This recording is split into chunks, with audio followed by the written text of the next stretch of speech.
Hello बच्चों, आज की क्लास बहुत स्पेशल है क्योंकि आज की क्लास में एक डाउट हम लोग क्लियर करेंगे रिगार्डिंग पार्टनरशिप में रीवैल्यूएशन अकाउंट जब बनाते हैं और बैलेंस शीट में डेटर्स दिया हो, पीडीडी दिया हो और उसके साथ ही एडजस्टमेंट्स यहाँ पे होते हैं। ये एडजस्टमेंट्स बच्चों को बहुत परेशान करते हैं।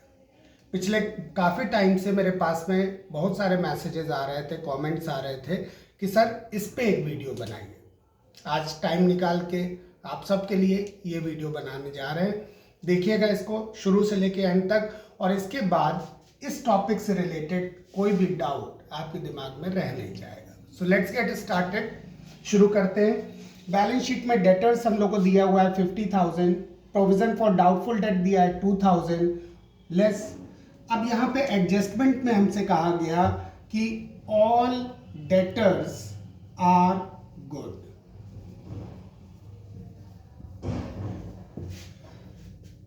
तो सारे डेटर्स अच्छे हैं, इसका मतलब we don't need provision for doubtful debt. और ऐसे में सबसे पहले आप लोग ये देखिएगा कि न्यू बैलेंस शीट में इसका क्या इफेक्ट आप देंगे।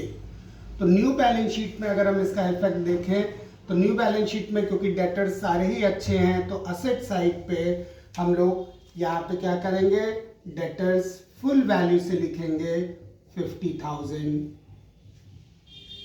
और अब इस प्रोविजन फॉर डाउटफुल डेट की हमें जरूरत नहीं है, या आप जस्ट कंपेयर कर लीजिए इस वैल्यू को और इस वैल्यू को। तो पहले के कंपैरिजन में अब डेटर्स हमारे 2000 से इंक्रीज हो गए। सो रीवैल्यूएशन अकाउंट में इसको हम डेबिट करेंगे या क्रेडिट करेंगे। अगर आपको नहीं पता है तो आप इसी चैनल पे जाके, मेरे चैनल पे जाके, और आप देख सकते हैं rules for preparing revaluation account, जिसमें रूल्स बताए हुए हैं। इवन दो यहाँ पे एक्सप्लेन कर दें आपको कि अगर असेट इंक्रीज होगी तो उसको हम क्रेडिट करेंगे और डिक्रीज होगी तो डेबिट। तो यहाँ पे हम देखें तो डेटर्स हमारे 2000 से इंक्रीज हो गए, पीबीडी की जरूरत नहीं है। सो यहाँ पे पूरा का पूरा प्रोविजन हम लोग क्रेडिट कर देंगे। दूसरा तरीका एक और आप समझ सकते हैं कि प्रोविजन अगर इंक्रीज होगा तो रीवैल्यूएशन में डेबिट करेंगे, प्रोविजन अगर डिक्रीज होगा तो रीवैल्यूएशन में क्रेडिट करेंगे। अब एक एक करके पहला एडजस्टमेंट हम लोगों ने ये देखा। Now next adjustment. तो अब इसके बाद हम लोग देखें नेक्स्ट एडजस्टमेंट कि अगर यहाँ पे ऑल डेटर्स गुड नहीं दिया हुआ है और हमें फिर दिया गया है कि क्रिएट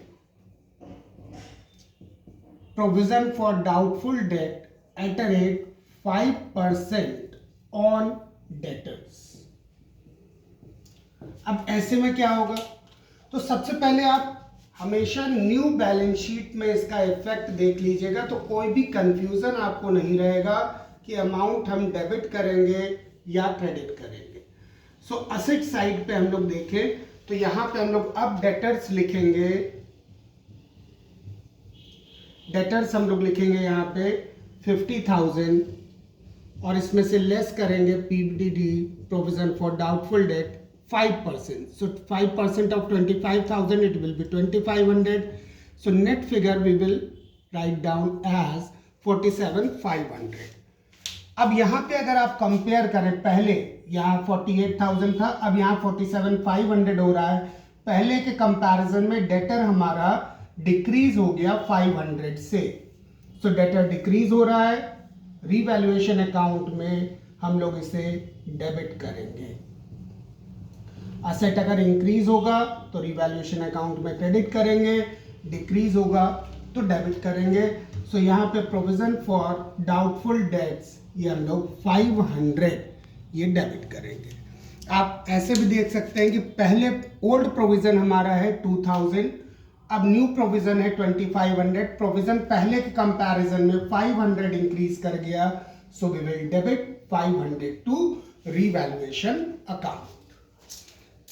नाउ नेक्स्ट एडजस्टमेंट, अगर यहीं पे प्रोविजन फॉर डाउटफुल डेट 5% की जगह 2% अगर दे दे तो क्या करेंगे।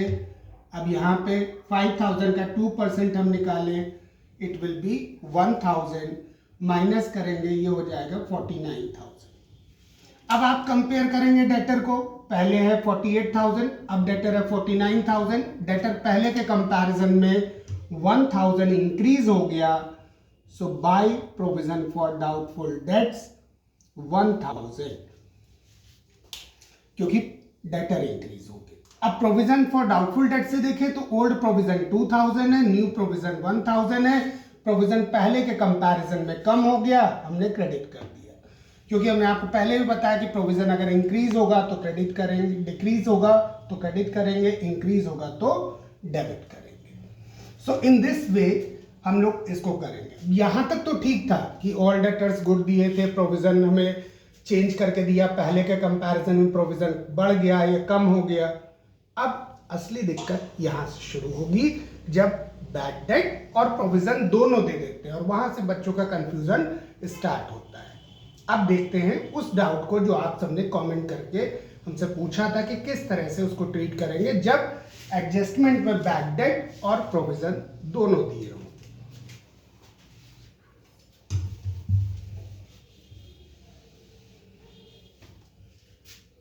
सो अब यहां पे बात करें कि यहां लिखा हुआ है कि बैड डेट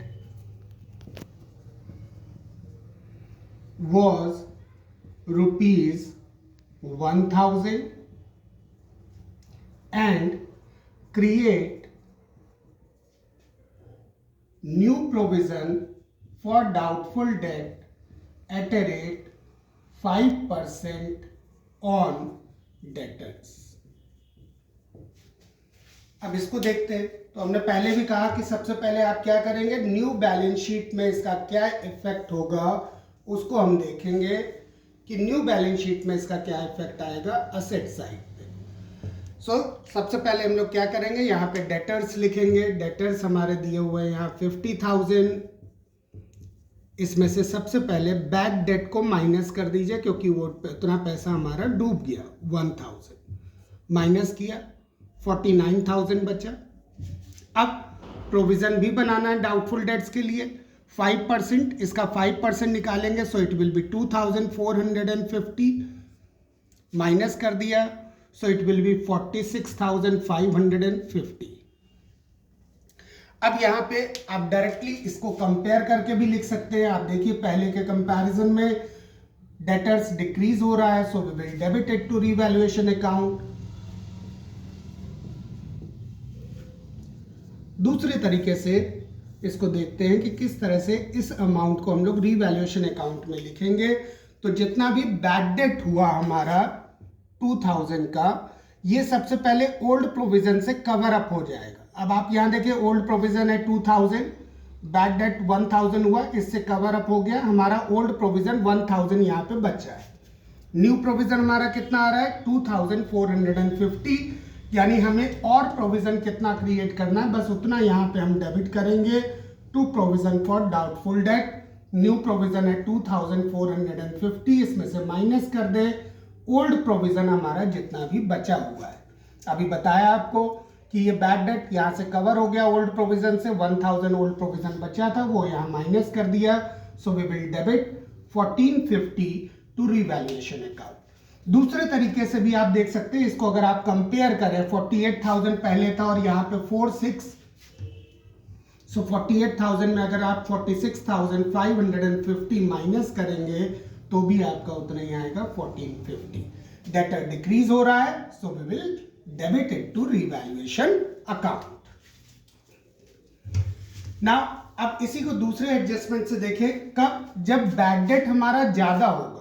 अब मान लीजिए यहां पे हम आपसे कहें कि बैड डेट है 2,500 and create provision for doubtful date at a rate 10% on debtors. तो अब यहां पे क्या होगा, इस वैल्यू को हम चेंज कर देते हैं न्यू बैलेंस शीट में। अब प्रोविजन हमारा है 2,500, बैड डेट हमारा 2,500 है, माइनस कर दिया, यहाँ पे हो गया 47,500। इसका 10% 4,750, ये हमारा न्यू प्रोविजन हो गया, माइनस करके वैल्यू हमने यहां लिख दिया। अब यहां पे हम देखें कि ये हो गया 42,750। सिंपली हम यहाँ से डेटर को कंपेयर करके और यहाँ वैल्यू को डेबिट कर सकते हैं, बट स्टिल किस तरह से इसका अकाउंटिंग ट्रीटमेंट होगा वो भी हम लोग देख लेते हैं। तो पहले बैड डेट हुआ 2500, ये ओल्ड प्रोविजन से इसको कवर अप करना होता है, पहले भी बताया आपको। तो यहाँ पे ओल्ड प्रोविजन से हम इसको कवर अप करेंगे, फिर भी हमारा 500 बैड डेट और हो रहा है। सो यहाँ पे बैड डेट हम लोग डेबिट करेंगे, 2500 बैड डेट हुआ है, इसमें से ओल्ड प्रोविजन से कवर अप हुआ, 500 बैड डेट हमारा फिर भी बचा, डेबिट कर दिया। और न्यू प्रोविजन हमारा है 4750, ये भी डेबिट हो जाएगा to provision for doubtful debt 4750। इसी तरह का एडजस्टमेंट लास्ट ईयर बोर्ड ने अपने सैंपल क्वेश्चन पेपर में दिया था, जिसमें बैड डेट था, क्रिएट न्यू प्रोविजन था। रैंडमली आपको जितने भी एडजस्टमेंट सीएम ने बताए, इनमें से कोई ना कोई एक एडजस्टमेंट पार्टनरशिप का जब भी क्वेश्चन आएगा, रिटायरमेंट का, डेथ का, तो एक प्रोविजन इस तरह का आपको देखने को मिलेगा। आई थिंक आप सबको ये समझ में आ गया होगा। इसी तरह के और वीडियोस देखने के लिए मेरे चैनल को सब्सक्राइब करिए, वीडियो को शेयर करिए और लाइक करना मत भूलिएगा। Thank you very much.